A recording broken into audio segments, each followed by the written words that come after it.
Everyone, this is Greg Katzman from CBR at New York Comic Con. Today I have the honor of talking with Declan Shalvey, the amazing comic book writer, artist, and colorist behind Old Dog from Image Comics.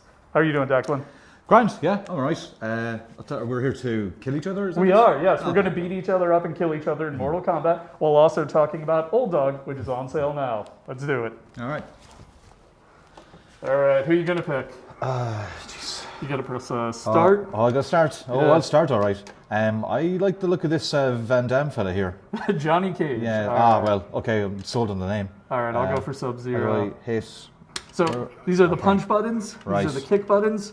You just Okay. mash them until one of us falls over. Understood. Yeah, it's been a long time Yeah. since I played this. So, first and foremost, for people who like Mortal Kombat, who like action-heavy things, why should they check out Old Dog? Well, there's a whole bunch of fighting in it. I did a lot of kind of action storytelling when I worked on Moon Knight, and kind of that's the reason I kind of wanted to do Old Dog was go back to that kind of I don't know, just butt kicking. There's some butts are kicked and some asses, but I know, yeah, just I really enjoy action storytelling, and I realized I hadn't really been pushing it that much lately, so it's a good avenue to kind of go crazy that way, you know. Yeah.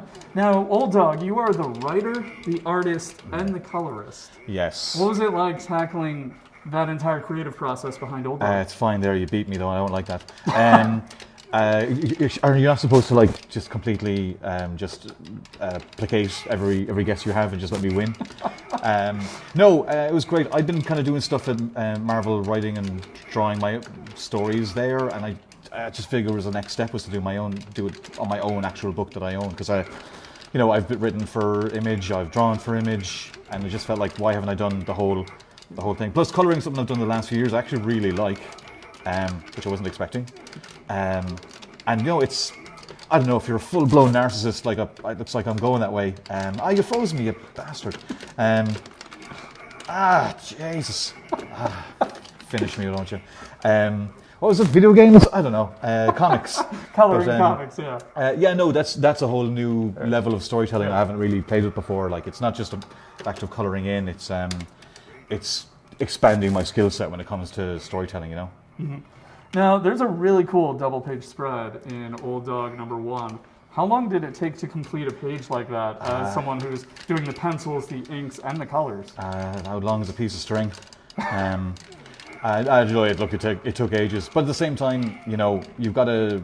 There's places where I'll hold back, and there's places where I know where to put the work in. But I love drawing that stuff anyway. Like, I love doing two double-page spreads or going crazy.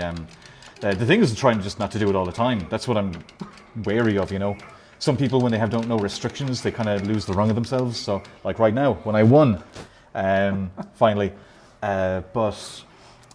No, it's great to be able to just cut loose at times. Plus, also when you're doing your own stuff, you kind of got to, If you're doing everything, I think people kind of want you to be giving it 110%. Mm-hmm.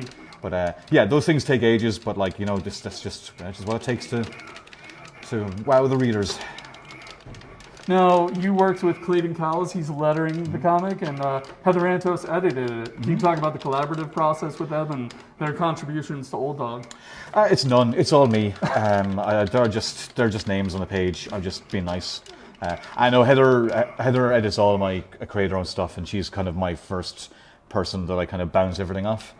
So we worked together on Time Before Time and on Bog Bodies.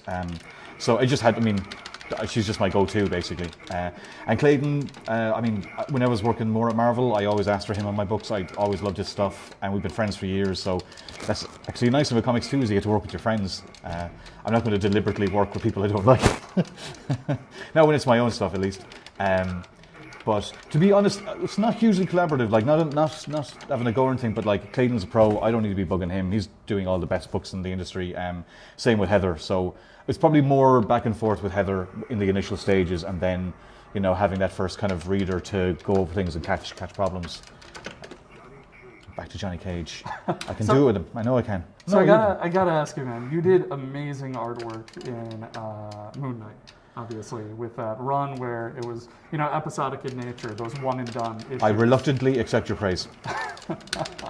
So, how did it feel seeing Moon Knight finally come to life in the Marvel Cinematic Universe on Disney Plus, and then see so much of that show take aspects from the work you did? I don't know if it took a lot. I mean, outside of the Mr. Knight stuff, I don't think there was a whole lot, to be fair. I would have liked it if there was more, but no, it was amazing, man. If I'm being honest, I kind of would have preferred to see more of the like absolute badass Mr. Knight that was in the book, but I accept that it's an adaptation and they're going to change things, move things around. I respect that. It was crazy. It was like I got to go to the premiere in LA with my sister, and that's how I knew I made it when she turned to me and said, "All my bullying is finally paid off," because she got to go to an LA premiere. That's incredible. So that's what it's all about, you know. But no, that moment when he lands on the ground out of the window and I just saw him move, it was just, I'll never have an experience like it again. It was crazy. That's so great to hear. And then going back to Old Dog, issue number 1 is on sale now. What can you tease about issue 2?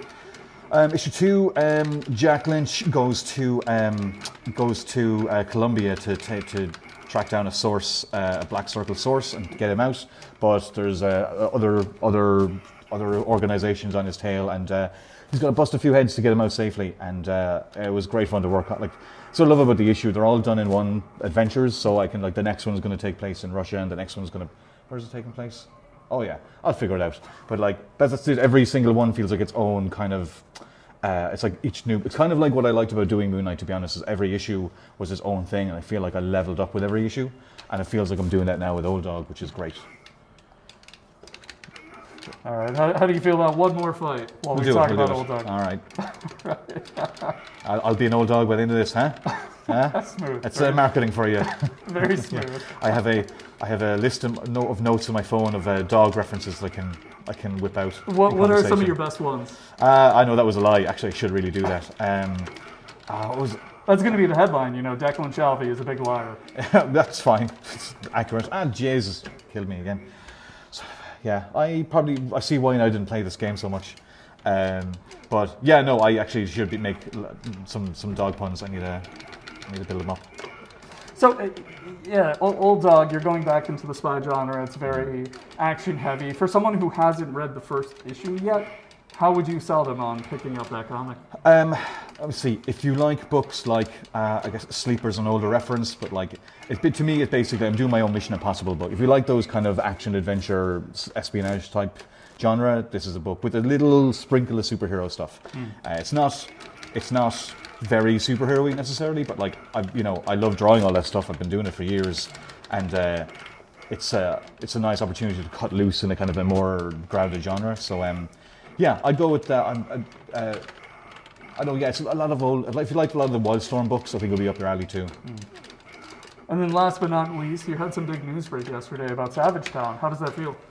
Yeah, just class. I've had to not talk about it for ages, so it's nice to be able to kind of properly talk. But yeah, it was an Irish set graphic novel in Limerick, the town I used to live in Ireland, and it's basically Sopranos in Ireland, and it's been optioned for as an animated series.